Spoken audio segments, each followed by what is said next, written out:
Bitcoin gets a lot of knocks, especially in the mainstream media, the technology mainstream media versus Ethereum in terms of speed of development. Ethereum moves very, very fast in comparison, but it's a question of, what is the ultimate outcome of those moves? Bitcoin is very deliberate about what goes in and what stays out, and that does mean it's slower, but those slower things tend to last, and they tend to be a whole lot more predictable in terms of the direction they're going. They tend to be a lot more secure. They tend to have far better uptime and usability than anything else. And that's not to say that there's a ton of great ideas in the sandbox everywhere and happening in all these other projects. They're great sandboxes that will test ideas very, very quickly. But that deliberateness is what makes Bitcoin, to me, the potential for this internet's native currency, and gives so much confidence as a business owner, as someone running one of these companies, that it's going to stick around, and it's going to serve billions of people throughout decades. When we started Square, one of the things that we found was every time we demoed the product, I took out my phone, I put the reader on the headphone jack, and I swiped someone's credit card, they would say wow, and that wow was like the speed, like how did you just do that? It felt like magic. That's kind of the feeling you have when you do your first Lightning transaction for something real, whether it be a digital good or a physical good, which is happening. These physical goods accepting Lightning is just happening more and more. Certainly the speed is a big part of it, but just the fact that, for instance, I just fired up a miner in my house, an ant miner in my house, and it's just chugging away, and it's sending all this Bitcoin to Slush Pool, which then sends it to my Moon wallet, and then I can take my Moon wallet and I can go out and I can buy a taco. And just the fact that I was able to do that is incredible. Big smile. It's a wow moment. It's like, wow, it changes everything. I mean, it literally changes everything. And that didn't go through a bank, that didn't go through a government. That went from a hugely complex but self-regulated calculation and solving of a puzzle to an open network, open protocol that I could see every single part right to the hands of a seller. Lightning makes Bitcoin even more accessible, especially to smaller sellers. It certainly makes it more convenient to individuals because they don't have to wait for a transaction time that is 8 to 10 minutes.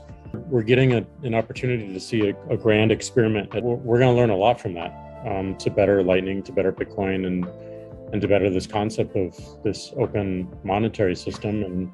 And I think those lessons will be very important as we continue to scale this around the world.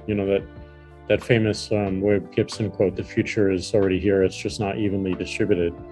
There's probably a big part of the future happening in El Salvador right now that's not evenly distributed around the world, and little by little it will be. It may not be the manifestation that we see right now, but the spirit of it is probably going to rhyme with what we see in other countries and certainly in the future. So Lightning and Cash App is just another one of those iterations that allow more people to use it, make it more convenient for more people, and that just increases the accessibility of the network and what we're all trying to do. What kind of advice would you have for a corporation thinking about plugging Bitcoin into their business, and what kind of opportunities do you see? Even if you don't use or don't believe you could use Bitcoin in your company, I think it's worth your study, because there's a number of lessons in it that will make your company better. How you operate your company, how you interact with the world, how you think, how you execute. I've just learned so much from it that have made everything about my company and what we do much better. And if I were to start another company, those lessons would just be so great.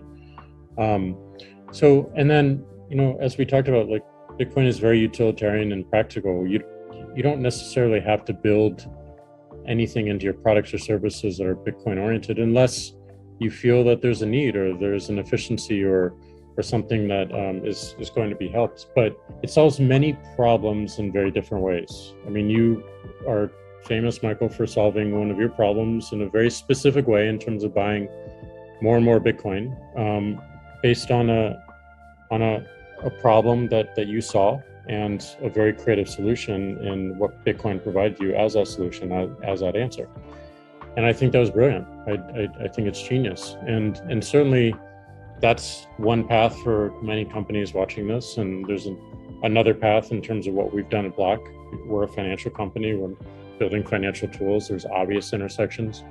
There's something like Twitter, which has a base of people using it that are global understanding, shared understanding and awareness of one currency. So it makes sense. It's small today, of course, but it'll grow because the use case is there and it's important. So I would just look critically at your business and what can you learn from Bitcoin? Number one, that would make your business better. I think there's a ton. And are there any practical applications within either purchasing it or building it into your products or utilizing it or providing services for it, which I think is the real value going forward, especially for financially oriented companies of the services around the Bitcoin ecosystem. I think there's a ton of potential there.